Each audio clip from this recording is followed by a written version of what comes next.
Hello बच्चों, कैसे हो? कुछ दिनों से बच्चों मेरे पास आपके बहुत सारे मैसेजेस आए और उसमें आपने पूछा कि सर आप सीईटी का कब स्टार्ट करो फिज़िक्स पढ़ाना। आपका क्या प्लान है, किस तरीके से आप सीईटी को पढ़ाने वाले हो। तो ऐसे बहुत सारे मैसेजेस आए, बहुत सारे कमेंट्स मैंने पढ़े।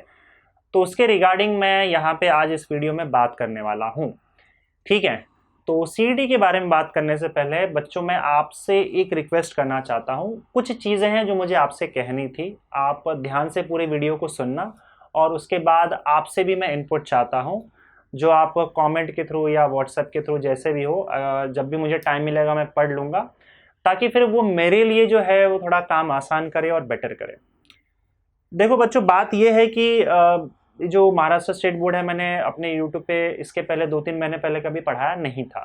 एक्चुअली मैं एनसीईआरटी की वीडियोस बनाता था और उसमें जेईई नीट के कुछ क्वेश्चंस होते थे, वो मैं सॉल्व करता था और कुछ इस तरीके से मेरा चैनल जा रहा था।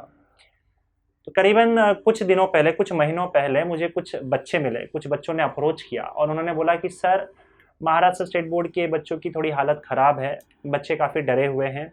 वैसे तो बहुत पढ़ाने वाले हैं जेईई नीट के, लेकिन यहाँ पे थोड़ा सा कैसा बच्चों को स्टेट बोर्ड के लिए प्रॉब्लम हो रहा है और वो यहाँ वहाँ भटके जा रहे हैं।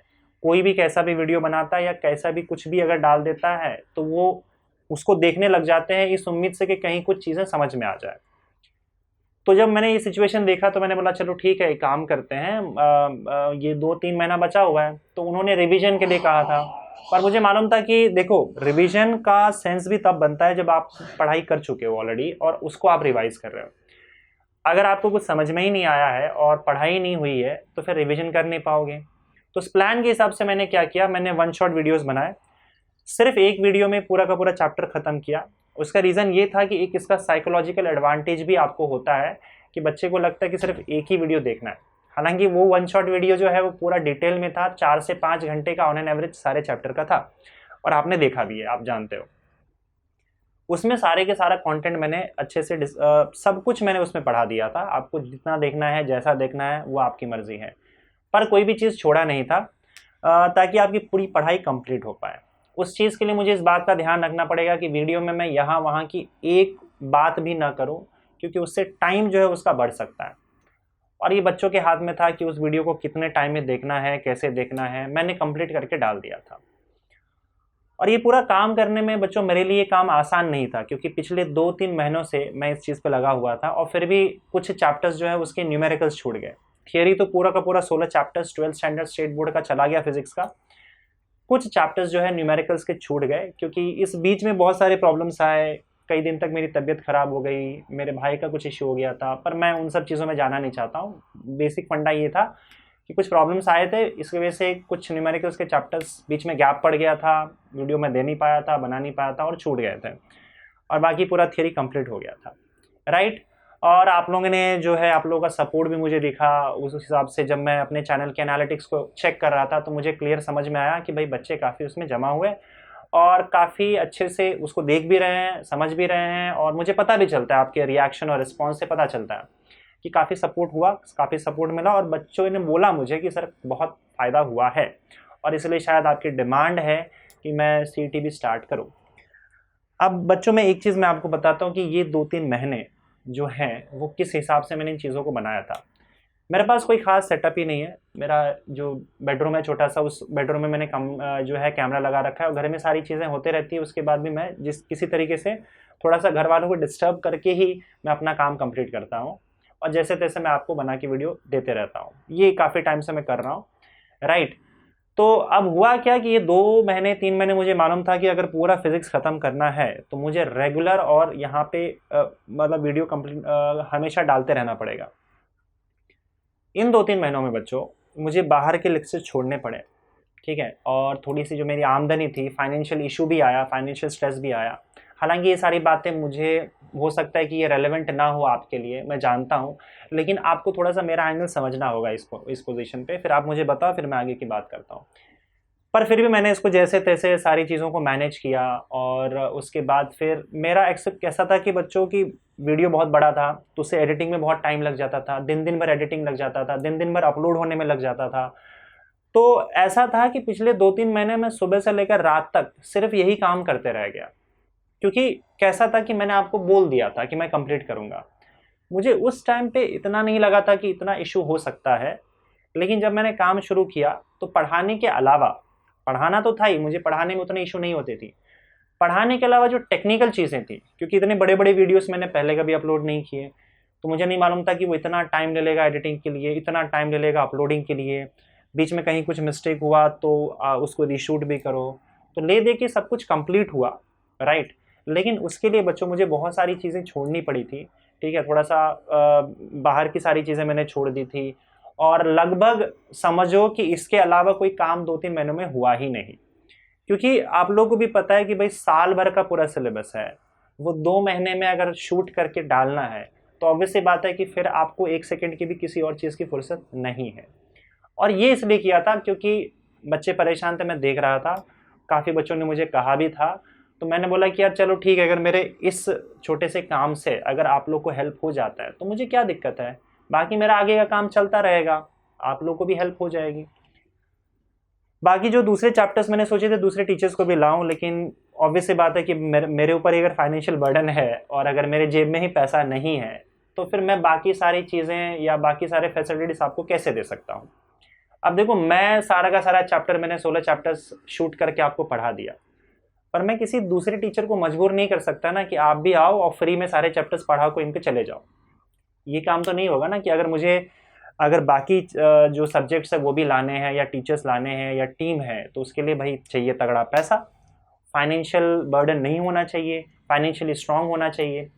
तो वो तो मैं समझ गया था कि उसमें नहीं हो पाएगा। और ऐसा नहीं है कि इतनी चीज़ें डिफ़िकल्ट नहीं होती 11-12 स्टैंडर्ड की, मैं हायर एजुकेशन लेके आया हूँ, तो ऐसा नहीं है कि मैं सब्जेक्ट पढ़ा नहीं सकता हूँ।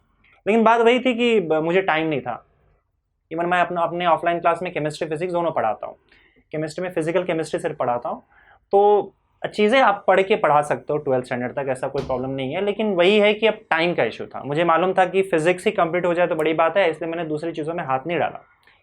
क्योंकि अब भाई मेरा तरीका एक सिंपल रहता है कि अगर मैं रिस्पॉन्सिबिलिटी ले रहा हूँ तो ये मेक श्योर करूँ कि वो रिस्पॉन्सिबिलिटी जो है वो पूरा हो, ऐसा नहीं कि बीच में छूट जाए, उसमें तकलीफ होती है। अगर मुझे कभी भी ऐसा डर लगता है कि शायद ये पूरा ना हो पाए, तो मोस्ट ऑफ द केसेस में मैं उसे हाथ में लेता ही नहीं हूँ।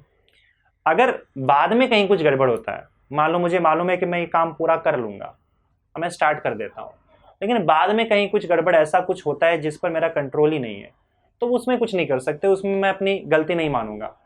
लेकिन अगर ऐसा लग रहा है कि यार हो सकता है इसमें गड़बड़ हो सकता है और अपने पास वैसा सिचुएशन नहीं है, तो फिर मैं उसमें हाथ नहीं डालता हूँ जब तक मुझे पूरा यकीन ना हो कि मैं ये काम कंप्लीट कर दूंगा। क्योंकि अगर आप होप दे देते हो किसी को, फिर वो अगर टूटता है तो थोड़ी तकलीफ होती है, और ये बात मैं जानता हूँ। वही सेम केस आपके सीईटी के सामने आ गया है बच्चों, क्योंकि अभी तक तो मैंने सारी चीज़ें टाल रखी थी और दिन भर मैं लगा था, पर अब बाकी रिस्पॉन्सिबिलिटी भी आ रही है और मुझे सबके साथ अब काम करना पड़ेगा। तो मैं ये बिल्कुल नहीं कर रहा हूँ कि मैं ये स्टार्ट नहीं करूँगा, आप ऐसा मत मानना, और इस बात को डरने की भी ज़रूरत नहीं है, क्योंकि मैंने थंबनेल लगाया है तो इसका मतलब मैं निराश नहीं करूँगा किसी को। लेकिन आप लोगों को एक वादा मुझसे करना होगा, अगर आप इस वादे पे टिके हो तो मुझे कोई प्रॉब्लम नहीं है, क्योंकि बाकी कुछ रिस्पॉन्सिबिलिटीज़ भी है। मेरा खुद का रिसेंटली मैंने जैसे अपना ऑफलाइन क्लास भी मैंने डाला हुआ था, तो मैं उसमें उलझा रहता हूँ, बाहर के लेक्चर्स में उलझा हुआ रहता हूँ, और भी बहुत सारे काम होते हैं। और उसके अलावा फिर ये वीडियोस में पढ़ाने के अलावा भी बहुत सारे टेक्निकल चीज़ें हैं, वो करना पड़ता है, टाइमिंग का भी रेस्ट्रिक्शंस होता है, और ये सारी चीज़ें अभी फ़िलहाल मुझे अकेले करना पड़ रहा है, क्योंकि कोई टीम नहीं, कुछ नहीं। और जब तक अगर मेरा प्रोग्रेस नहीं होगा फाइनेंशियली, वो चलो ठीक है, वो तो फ्यूचर की बात है, उसकी बात हम नहीं करेंगे, तब तक तो ये सारे काम जो है मुझे खुद ही करना पड़ेगा, वो मैं कर रहा हूँ।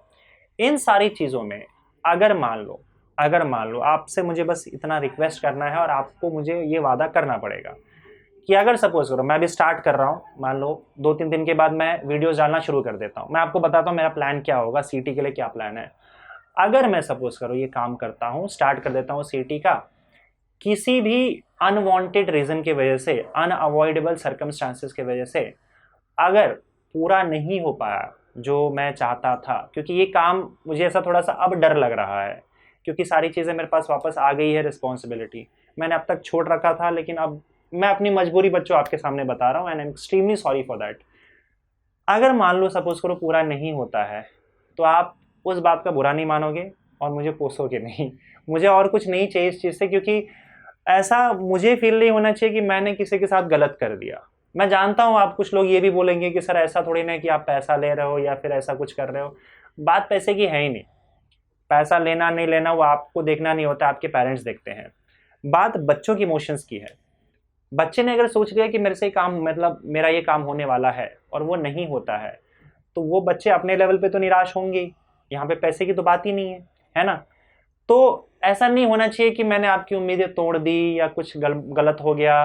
वो उस चीज़ के साथ मैं नहीं रह पाऊंगा बच्चों।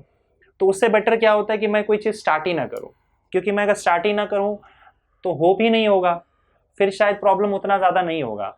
लेकिन अगर मैंने स्टार्ट किया, मान लो मैंने शुरू कर दिया और किसी अनअवॉइडेबल रीज़न की वजह से जिसमें मेरा कोई कंट्रोल नहीं है, और मैं वो चीज़ें देख चुका हूँ इन 2-3 महीनों में, मैं चाह कर भी लास्ट के कुछ चैप्टर्स के न्यूमेरिकल्स जो है वो नहीं डाल पाया टाइम के पहले। बहुत सी चीज़ें बीच में आ गई, लेकिन खैर ठीक है, मुझे उससे कोई प्रॉब्लम नहीं है, क्योंकि मैंने थियरी कंप्लीट कर दिया था और मुझे ऐसा लगा कि मैंने अपना काम कर दिया।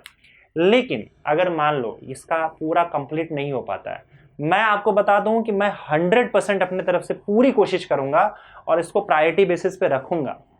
लेकिन बच्चों कुछ और चीज़ें भी है, तो अगर कंप्लीट नहीं हो पाया तो आप उस बात को बुरा नहीं मानोगे और उस चीज़ के लिए मुझे कोसोगे नहीं, क्योंकि उस चीज़ को लेकर मैं रह नहीं पाऊंगा बच्चों। अगर आप इस चीज़ के लिए रेडी हो कि सर जो भी हो, जैसा वो आपको जितना आप कर सकते हो आप करो, उसके बाद हम संभाल लेंगे, अपनी रिस्पॉन्सिबिलिटी अपने हाथ में लेंगे, तो बच्चों मैं स्टार्ट करूंगा और 1 से 2 दिन के बाद आपका वीडियो अपलोड हो जाएगा। पर ये बात आपको मुझे कमेंट में बताना पड़ेगा, किसी भी तरीके से मेरे तक पहुंचाना पड़ेगा। मैं बाद में उस गिल्ट के साथ नहीं रह सकता कि मैंने किसी के साथ गलत कर दिया। और खासकर मेरी पूरी लाइफ बच्चों टीचिंग और बच्चे ही हैं। मेरी कमाई भी उससे होती है, अर्निंग भी उससे होती है, और मुझे और लाइफ में और कुछ ज़्यादातर दिखता नहीं है। पूरी लाइफ ही मेरी बच्चे और पढ़ाई पर ही बेस्ड है। अगर उसी में मुझे ऐसा एक गिल्ट रह गया अंदर कि मैंने बच्चों के साथ गलत कर दिया, तो फिर मैं कैसे रहूँगा उस चीज़ को लेकर, मुझे बड़ी तकलीफ होगी। तो आपको मुझे ये भरोसा दिलाना पड़ेगा कि सर हमारे तरफ से ऐसा कुछ भी प्रॉब्लम नहीं होगा। आप जितना आपसे हो पाए, जैसा हो पाए आप कंप्लीट करिए। इन केस किसी, मैं पूरा 100% कोशिश करूँगा कंप्लीट करने का। अगर किसी अनअवॉइडेबल सर्कमस्टांसेस की वजह से अगर वो नहीं हो पाया, तो आप उसमें ऐसा नहीं बोलोगे कि सर आपने गलत कर दिया, या फिर ऐसा कोई भी चीज़ मेरे सामने आया तो शायद मैं उस चीज़ को लेके नहीं रह पाऊंगा बच्चों। आपको ये वादा मुझसे करना होगा। अब आप उसके लिए अगर तैयार हो और हाँ बोलते हो, तो मैं आगे बढ़ता हूँ और 1-2 दिन में आपका वीडियो स्टार्ट हो जाएगा, सीटी स्टार्ट हो जाएगा। समझ गए? प्लान क्या है वो देखो। 16 मार्च तक बच्चों का एग्ज़ाम है, बोर्ड्स का एग्ज़ाम है। मतलब 8 मार्च को आपका बायोलॉजी है, उसके बाद 14 और 16 को CS का पेपर है, तो मैं उसको भी कंसिडर कर रहा हूँ। और शायद इसी बीच में आपका, मुझे लगता है ज्योग्राफी भी हो जाएगा। मुझे ज्योग्राफी का डेट याद नहीं है, पर इसी बीच में होगा। तो हम 16 मार्च डेडलाइन रख के चलते हैं।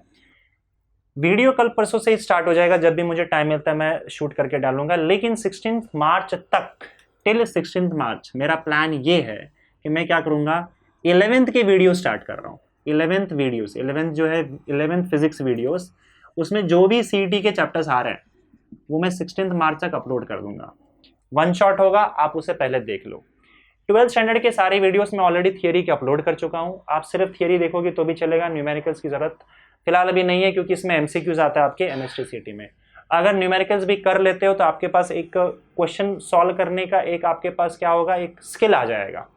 तो मैं तो ये चाहूँगा कि आप न्यूमेरिकल्स और जो थियरी पूरा है वो आप अच्छे से तैयार रखो, क्योंकि थियरी बोर्ड का ही रहता है, कुछ भी एक्स्ट्रा नहीं होगा। जैसे आपका 16 मार्च तक ये चीज़ें कंप्लीट हो जाती है, 11th के भी वीडियोस जो भी CET में आने वाले हैं, मैं पूरी कोशिश करूंगा कि 16 तक अपलोड हो जाए, आप उसे देख लो और आपका पूरा थियरी रेडी हो चुका है। 12th का आप ऑलरेडी पढ़ चुके हो। और नहीं तो अगर आपको लग रहा है कि वापस से मुझे रिविजिट करना है, 12th के सारे वीडियोज़ देखने हैं 1 शॉट्स, वो भी आप देख लो मेरे चैनल पर। उसके बाद 16th के बाद, आफ्टर दैट, उसके बाद मैं क्या करूँगा, MCQs। पहले मैं कुछ की पॉइंट्स आपको बता दूंगा कि किस तरह से चीज़ों को अप्रोच करना है, वो की पॉइंट्स आप जान लेना। ये की पॉइंट्स MCQs के पहले भी हो सकते हैं और MCQs के दौरान भी हो सकते हैं, आपको उसे नोट डाउन करते जाना है। उन की पॉइंट्स को बताने के बाद आपका MCQ सॉल्व होना स्टार्ट हो जाएगा और मैं पूरी कोशिश करूंगा कि आपके एग्जाम के पहले तक पूरा का पूरा सिलेबस जो कुछ भी है 11th और 12th के सारे चैप्टर्स जिसके MCQs हैं वो सॉल्व हो जाए। ये मेरे तरफ से मैं अपना 100% देने के लिए रेडी हूँ, राइट। लेकिन मैंने आपसे जो बात कही थी कि इन केस किसी अनअवॉइडेबल रीजंस की वजह से अगर ऐसा नहीं हो पाता है, कुछ चैप्टर्स छूट जाते हैं या बीच में ये ब्रेक हो जाता है, तो आप इसका रीज़न मेरे पे नहीं डालोगे। और मैं ये बात पहले आपको बता दे रहा हूँ, क्योंकि वो अगर रीज़न मेरे पे आ गया, मतलब आप इसका कारण अगर मुझे मानोगे, तो फिर मुझे तकलीफ होगी और मैं इस तकलीफ के साथ रह नहीं पाऊंगा बच्चों। तो आपको मुझे ये थोड़ा सा वादा करना होगा और मैं स्टार्ट कर दूंगा, नो प्रॉब्लम अबाउट दैट, कि अगर कहीं बीच में कुछ गड़बड़ होता है, कंप्लीट नहीं हो पाता है, तो इसका जिम्मेदारी या इसके जिम्मेदार आप मुझे नहीं मानोगे, ठीक है। बस इतना सा रिक्वेस्ट है आपसे और कुछ नहीं है। उसके बाद मैं अपना काम करने के लिए रेडी हूँ और मैं पूरा 100% देने के लिए तैयार हूँ बच्चों। तो मुझे आप बताओ कमेंट्स में, उससे मुझे आइडिया आ जाएगा। और उसके बाद फिर हम स्टार्ट करते हैं 2 से 3 दिन के बाद। 2 से 3 दिन के बाद आपका पहला वीडियो। अब मैं 11th के सारे वीडियोस थियरी पार्ट कवर करने जा रहा हूँ 16 मार्च तक, जब तक बच्चों का एग्जाम चल रहा है। उसके बाद फिर हमारा MCQs स्टार्ट हो जाएगा, ठीक है बच्चों। तो अभी बार मेरे पास सेट नहीं है, तो जो लाइव लेक्चर्स है उसका तो मैं नहीं कुछ बोल पाऊंगा, वो मुश्किल ही है, आप समझ लो। तो रिकॉर्डेड लेक्चर्स ही रहेंगे और आप अगर देखोगे ढंग से तो कोशिश करूंगा कि वो वीडियोस, क्वालिटी वीडियोस आपके पास जाए, ठीक है। जैसे मैंने आपके बताया कि आप मुझे बताओ कमेंट सेक्शन में क्या है आपकी राय, और उसके बाद फिर हम स्टार्ट करते हैं बच्चों। All the best for your exams, all the best for your entrance exams, all the best for your CET, JEE NEET जो भी आप दे रहे हो। Thank you.